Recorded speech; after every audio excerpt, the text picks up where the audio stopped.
Did you do something hard today that nobody will ever know about? Not the version you'd post, the actual hard part.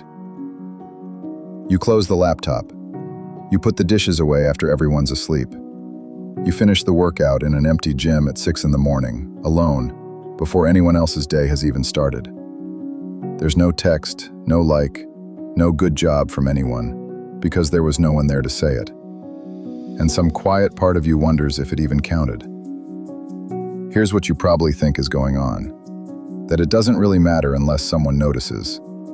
That work only becomes real once it's witnessed, praised, mentioned, seen. So you catch yourself almost wanting to announce it, not for attention exactly, just to make it feel real.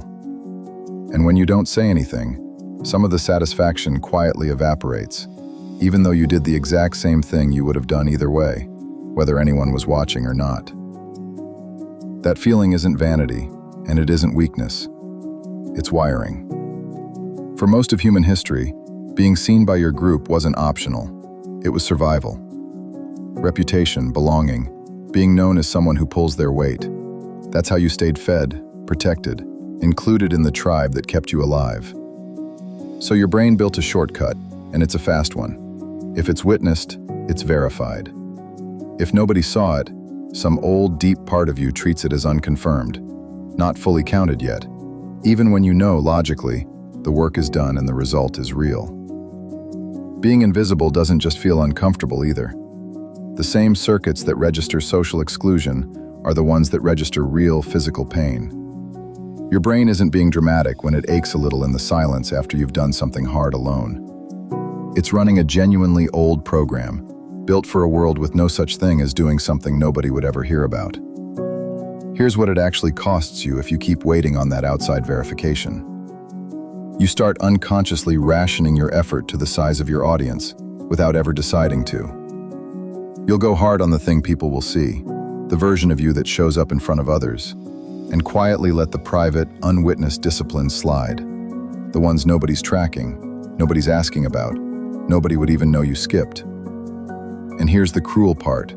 The work that matters most to who you're actually becoming is usually the work least likely to ever be seen by anyone. If your motivation runs on witnesses, that's exactly the work you'll underinvest in, quietly, one unremarkable day at a time, until you look up and wonder why the private parts of your life never seem to hold together the way the public ones do. So here's the reframe, and it's not just stop caring what people think.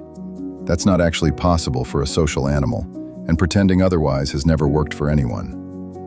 The fix is smaller and stranger than that. You can be your own witness. Not vague motivational self-talk, an actual specific act of acknowledgement, the same shape as if someone who mattered had actually seen you do it. Say it out loud, alone, in the room. I did that. Write the one line down before you go to sleep. Not productive day, the actual specific thing, the way a friend who'd been there would say it back to you if they had been. Here's what that looks like in practice, because it has to be specific to work. Tonight, before you close your eyes, name the one thing you did today that nobody saw, the load you carried quietly, and say it to yourself in full, out loud or on paper. What it was, what it cost you, and the fact that you did it anyway. That's not a participation trophy. It's the same signal your brain was built to look for from a tribe, supplied by the one person who was actually in the room every single time. You. You are not less accomplished because no one saw it happen. You're just the only one who can confirm it right now. So confirm it, every time, whether anyone's watching or not. Especially then.